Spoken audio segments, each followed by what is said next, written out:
पुणे जिल्हा मध्यवर्ती सहकारी बँक मर्यादित पुणे, अजितदादा पवार कृषी समृद्धी कर्ज योजना शुभारंभ, AI तंत्रज्ञानावर आधारित आणि शेतकरी मेळावा, आदर्श शेतकरी सन्मान सोहळा या कार्यक्रम ज्यांच्या शुभहस्ते आज पार पडला ते राज्याच्या उपमुख्यमंत्री श्रीमती सुनेत्रा वहिनी अजितदादा पवार साहेब, आता ज्यांनी आपल्याला मार्गदर्शन केलं कृषी खात्याचे मंत्री दत्तात्रय मामा भरणे, आमचे ज्येष्ठ सहकारी आमचे मार्गदर्शक दिलीप वळसे पाटील साहेब, माजी मंत्री माजी सहकार मंत्री आमचे ज्येष्ठ मार्गदर्शक हर्षवर्धनजी पाटील साहेब, माजी खासदार शिवाजीरावजी आडळकर साहेब, जिल्हा परिषदचे अध्यक्ष श्री जगदाळे साहेब, साखरचे आयुक्त संजय कोलते साहेब, माजी आमदार माझे मित्र अशोक पवारजी, अरुणजी चांभारे साहेब, अध्यक्ष जिल्हा सहकारी संघ दूध कात्रज, ज्यांच्या नेतृत्वाखाली बँकेची वाटचाल सुरुवात आहे ते कर्तव्यदक्ष आपल्या बँकेचे चेअरमन डॉक्टर दिगंबररावजी दुर्गुडे साहेब, व्हाईस चेअरमन सन्माननीय सुनीलजी चांदोरे साहेब, माजी चेअरमन आणि माजी आमदार रमेश आप्पा थोरात, माजी आमदार माझे मित्र दिलीपांना मोहिते, आमदार मांडे साहेब, सन्माननीय पुरुषोत्तमजी जगताप साहेब, सोमेश्वर कारखाना, सत्यशीलजी शेरकर साहेब, खात्याचे अधिकारी DDR जगताप साहेब, प्रतिवेदजी जाचक, सुरेशजी गुले साहेब, विश्वास नाना देवकते, माऊली दाभाडे, वसंतरावजी मानकर, बालचंद्रजी जगताप, विकास दांगड, पोपटरावजी गावंडे, व्यासपीठावरील सर्व सहकार क्षेत्रातील मान्यवर व्यक्ती, या बँकेचे सर्व सभासद, मुख्य कार्यकारी अधिकारी, ज्यांनी शेतकऱ्यांनी या ठिकाणी चांगल्या प्रकारचं काम केलं ते विजय, ते सर्व शेतकरी बांधव, पत्रकार मित्र, उपस्थित बंधू आणि भगिनींनो, सर्वप्रथम मी दादाच्या प्रतिमेला या ठिकाणी स्वर्गीय विनम्र आदरांजली अर्पण करतो। आजचा दिवस पुणे जिल्ह्याच्या सहकारी इतिहासातील अत्यंत अभिमानाचा आणि प्रेरणादायी देणारा हा क्षण आहे, कारण आज अजितदादा पवार साहेब कृषी समृद्धी कर्ज योजना सुरू करत आहोत। ही केवळ कर्ज योजना नाही तर शेतकऱ्याच्या स्वप्नाला बळ देणारी, शेतीला आधुनिकतेची जोड देणारी आणि सहकाराला माध्यमातून ग्रामीण अर्थव्यवस्थेला नवी दिशा देणारी ही चळवळ आहे। आजचं दुसरं कारण म्हणजे आज ज्या कर्जमाफीबद्दलची चर्चा चालू होती आपली, अहिल्याबाई होळकर कर्जमुक्ती योजनेचा काल दादाचा औचित्य साधून या ठिकाणी आपण त्या कामाची सुरुवात केलेली आहे आणि त्या कामानिमित्तानं आज काही लोकांना आपण प्रमाणपत्र देणार आहोत। आज बघतोय या पुणे जिल्हा बँकेची आणि माझं खूप जुनं नातं आहे, कारण मी लातूर जिल्हा बँकेचा चेअरमन होतो त्यावेळेस अजितदादा पुणे जिल्हा बँकेचे चेअरमन होते आणि दादाकडे आमच्या गावचा देशमुख नावाचा एक PA होता। विदर्भामध्ये अशा प्रकारचं राज्यातल्या सहकारी बँकेचा एक कार्यक्रम घेतला होता चिखलदऱ्याला। त्यावेळेस राज्यामध्ये महायुतीचं सरकार होतं, युती सरकार होतं, मनोहर पंत राज्याचे मुख्यमंत्री होते आणि त्यावेळेसपासून माझी दादाची या ठिकाणी ओळख झाली आणि दादाची छाप त्याच वेळेस पडली माझ्यावर. मी आयडिओलॉजी मला कोण समजतोय मी, तर मी अजितदादा पवारसाहेबाला समजतोय. मध्यंतरीच्या काळामध्ये पुन्हा विधानसभेमध्ये काम करायची संधी भेटली, त्यावेळेसपासून दादानी माझ्यावर कृपादृष्टी ठेवली. मित्रांनो, माझ्यासारख्या शेतकऱ्याच्या पोलाला आज बघतोय आपण, सहकार मंत्री करायचं काम आज दादानी केलेलं आहे. दादाच्या कामाची सुरुवात कुठून करावं आणि समाप्ती कुठं करावं, वेळ देखील आपल्याला पुरू शकत नाही. पक्षाचं नुकसान झालं असं नाही, व्यक्तिशः माझं तर नुकसान झालंच झालं, पण राज्याचं नुकसान झालं. असं कधी वाटलंच नव्हतं की दादा आपल्यामधून सोडून जातील. अजूनही असं वाटतं की दादाचा फोन आलायच, आंघोळीला गेले की फोन यायचा आणि सतत मार्गदर्शन करायचे दादा. त्यांच्या कामाचं डिसिप्लिन आम्ही बघितलं, तत्परता बघितली, आमदाराला कार्यकर्त्याला कसं बळ द्यायचं आणि संबंध महाराष्ट्राचा सगळ्या क्षेत्रामधलं नॉलेज दादाला झालं होतं. एक आमची इच्छा राहून गेली की दादानी राज्याचं मुख्यमंत्रीपद भूषवावं आणि दादा मुख्यमंत्री राहिले असते तर राज्याला एक वेगळी विकासाची घडी बसविली असते. अजितदादा केवळ एक नाव नाही मित्रांनो. आताच दादांनी सांगितलं, कारखाया चेअरमन साहेबांनी सांगितलं, मामांनी सांगितलं, दादा म्हणजे सहकार चळवळ, सहकाराशिवाय दादा वेगळं नावच नाही आहे.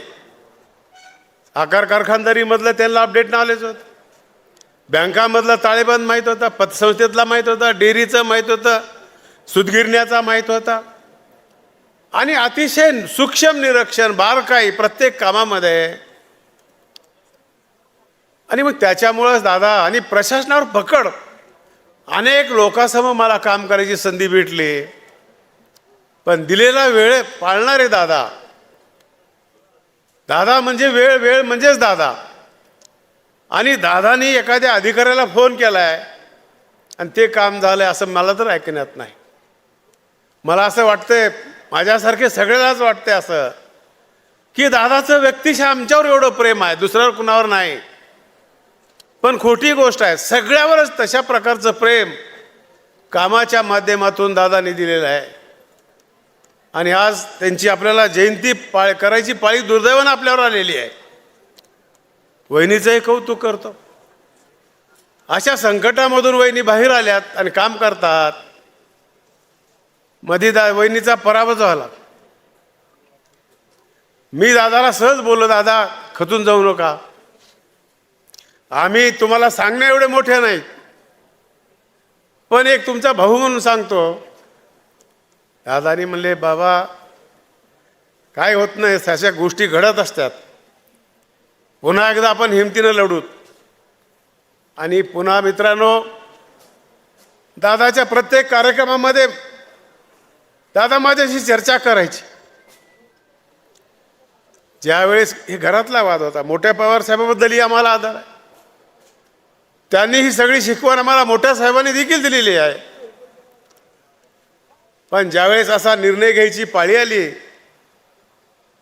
आम्हाला त्यांच्याबद्दल अनादर नव्हता, आमच्या बरोबरचे दादा होते, आम्हाला हक्कानं बोलता येत होतं, रुजता येत होतं, म्हणून आम्ही अजितदादा सोबत गेलो. मित्रांनो, अनेक प्रसंग सांगण्यासारखे आहेत. मला विचारतात काही पत्रकार, एखादा प्रसंग आहे का? अरे एक काय, हजारो प्रसंग आहेत.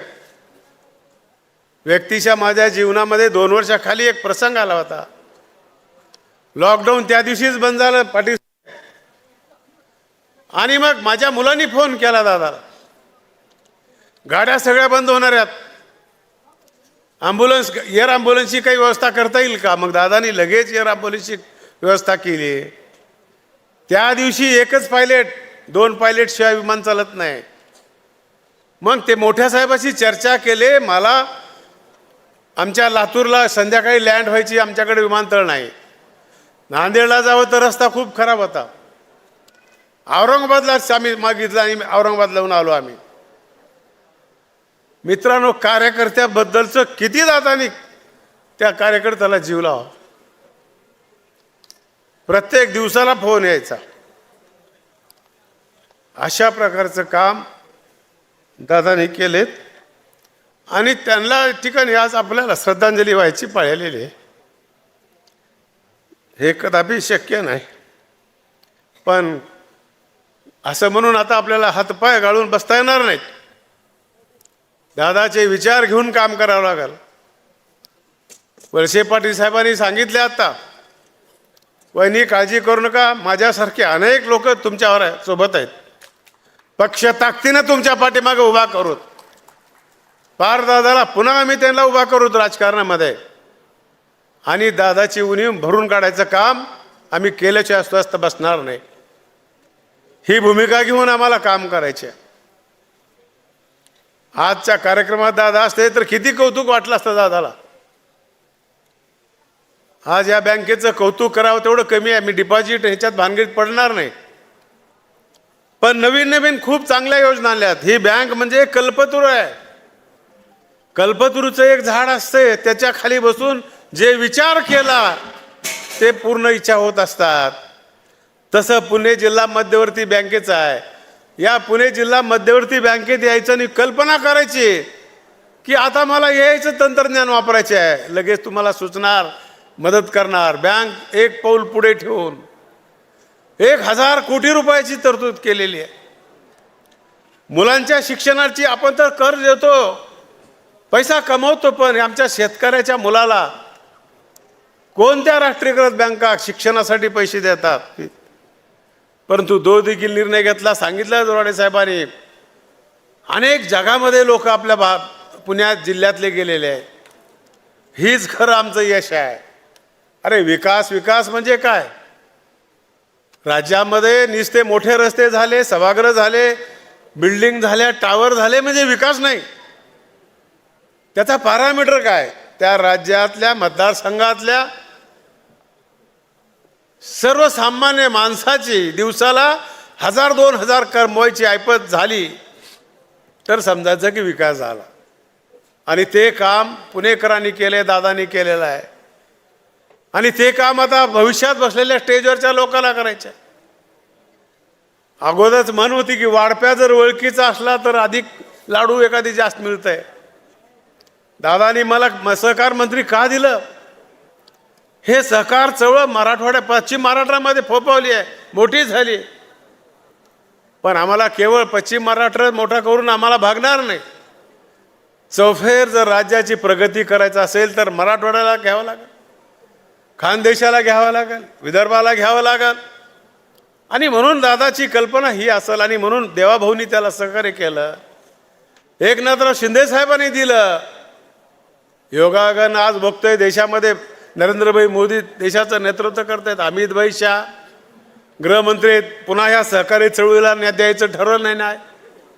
आज जेवढे लोक एम्प्लॉईज या सहकार क्षेत्रामध्ये आहेत, सरकारी योजनेमध्ये, किमान त्याच्या बरोबरीनं लोक आपल्या सहकारी चळवळीमध्ये एम्प्लॉईज आहेत. दादाची आमची चर्चा झाली, बाबा काहीतरी बघ, मतदारसंघातल्या जिल्ह्यातल्या लोकांना करा. तुला लातूरचा जिल्हा तुझा आहे आणि काहीतरी तिथल्या तरुणासाठी काही निर्णय घेता येईल का? वाढप्या आपला असला म्हणजे काय होतंय मामा, आणि मामा तर काम करून घ्यायला सही देखील मला करू देत नाही, अगोदरच कागदीच काढून घेतात. एवढं प्रेम आणि मामाची आमची मैत्री आहे. पाठपुरावा कसा करावा मामाकडून शिकाव. मामा द्यायला बी शिकत तसं, आणि देतात ते नाही असं नाही. ताबडतोब GR काढा. 70-30चा GR काढला.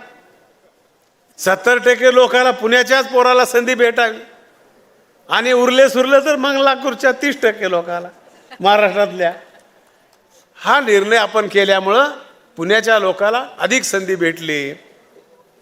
तेवढंच करून थांबलं नाही, दुसरा बी निर्णय घेतला. मामाने सांगितलं, अरे तुम्हाला शिपाई घ्यायचे, वॉचमॅन घ्यायचे आहे, गाडीचा ड्रायव्हर घ्यायचे आहे, ह्यालाही परीक्षा लावला का तुम्ही? आणि ते देखील मुख्यमंत्र्यांच्या समोर चांगलं पुटअप केलं. मामाने पुटअप केलं आणि त्याला देखील मामाच्या म्हणण्याप्रमाणे त्याला मान्यता दिली.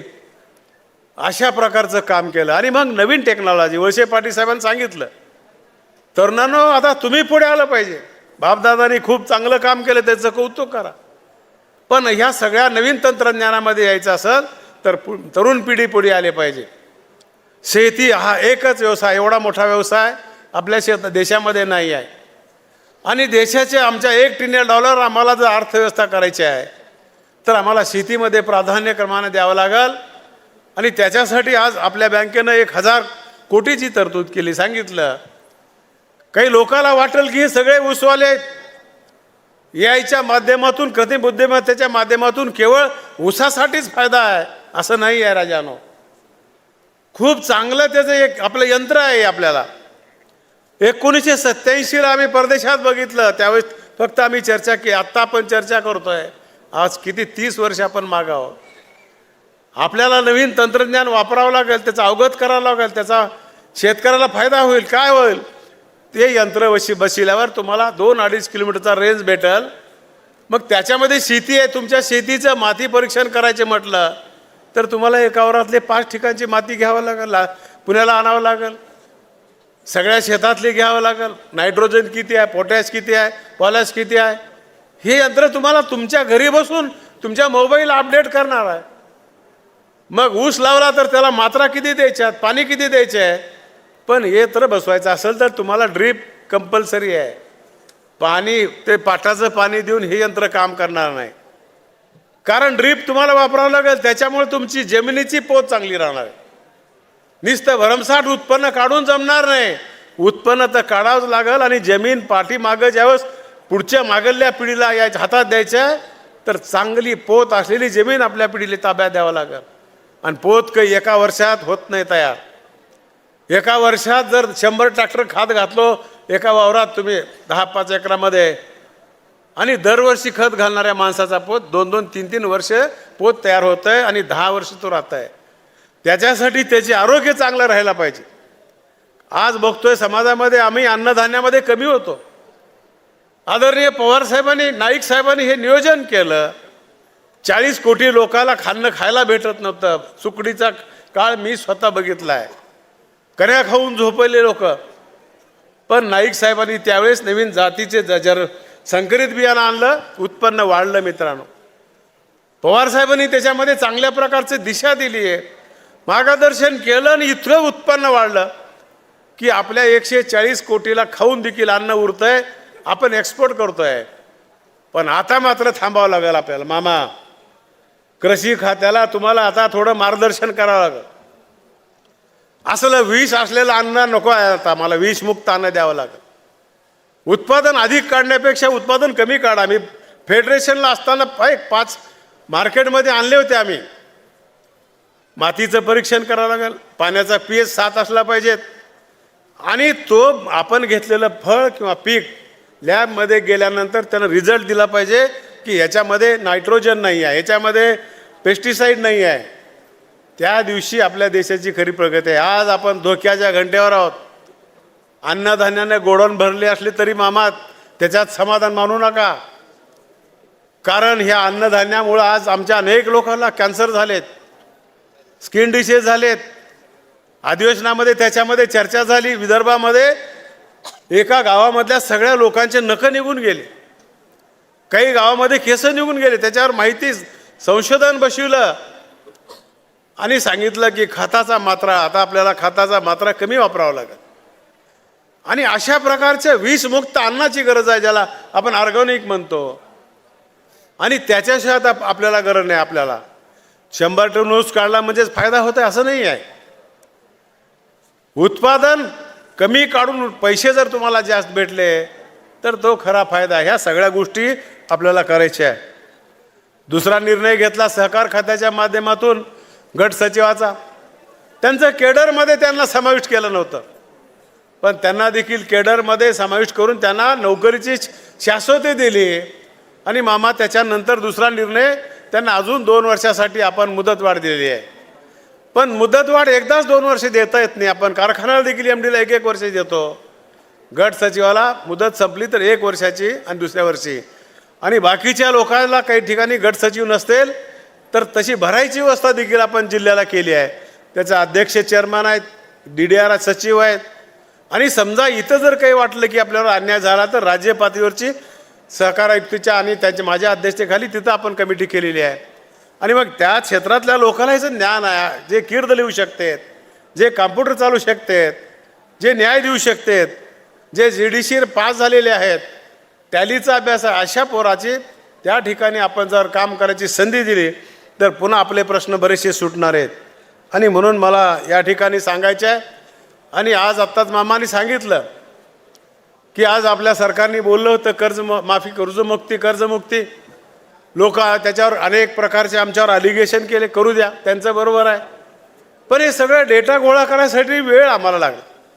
शेवटी दादाची आणि मुख्यमंत्री साहेबाचा वाढदिवस हा दिवस फायनल केला आम्ही आणि सांगितलं की आम्ही दुपारी 3 वाजेपर्यंत ही सगळ्या याद्या लोड करू, तुम्हाला देऊन टाकू. 3 वाजेपर्यंत देखील आमच्याकडं जे इन्कम टॅक्सची यादी होती ती यादी केंद्राकडे होती. आम्हाला अर्धा तास उशिरा भेटत तरी पण नाही भेटली, तरी पण 8 जिल्ह्याची माहिती घेतली आहे. सांगितलं डिपार्टमेंटला एखाद्या जिल्ह्याचं होत असलं तर कोणीही छोट्या जिल्ह्याचं करा, पण ते करण्यामध्ये आम्हाला जमलं नाही.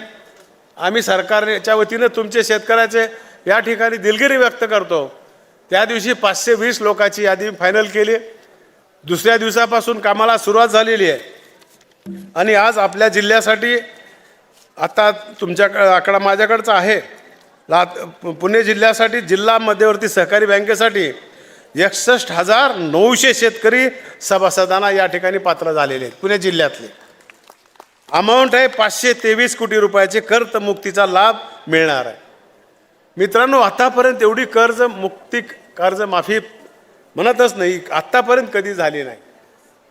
आणि मामाने सांगितलं काही लोकांनी आमच्याकडे सूचना केल्या. महात्मा फुले योजनेमध्ये जे लोकांनी काही कर्ज घेतले होते माफी झाली, ती लोकांच्या सूचना होत्या की आम्ही काय पाप केलंय. पुन्हा मुख्यमंत्री साहेबांनी त्याच्यामध्ये निर्णय घेतला की त्यांना देखील 2 लाख रुपये द्यायचे. म्हणजे पहिल्या वेळेस आपण 56 लाख शेतकरीच आहेत, पण त्याच्यामध्ये 36,585 पहिले ठरले होते.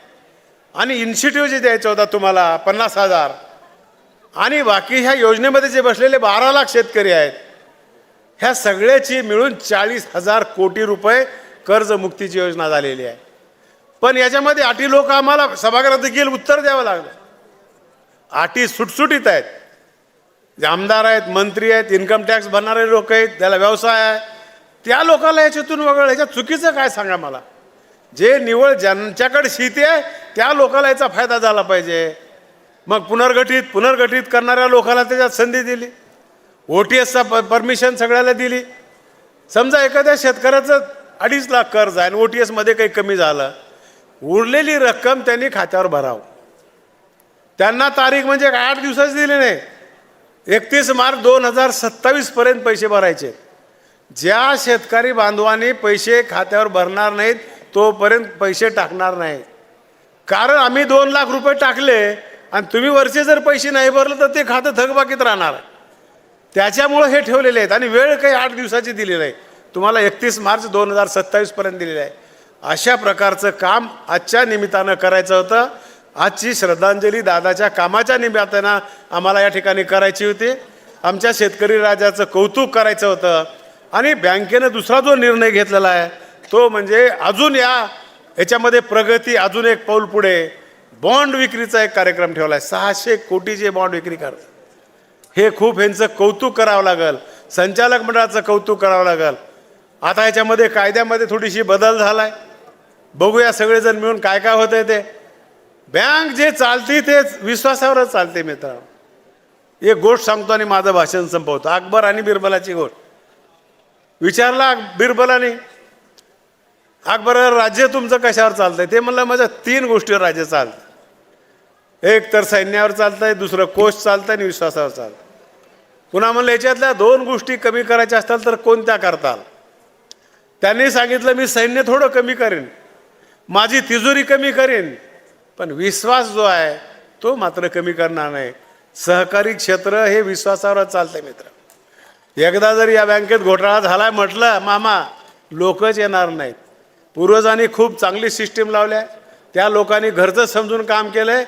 आणि दादाला इतर श्रद्धांजली वाहत असताना आपण या सहकार चळवळीला मोठा करायचा प्रयत्न करूया आणि राज्याची प्रगती करूया, एवढंच या निमित्तानं सांगतो. माझ्या शेतकरी राजांचं, आमच्या बचत गटाच्या महिलांचं खूप खूप कौतुक करतो.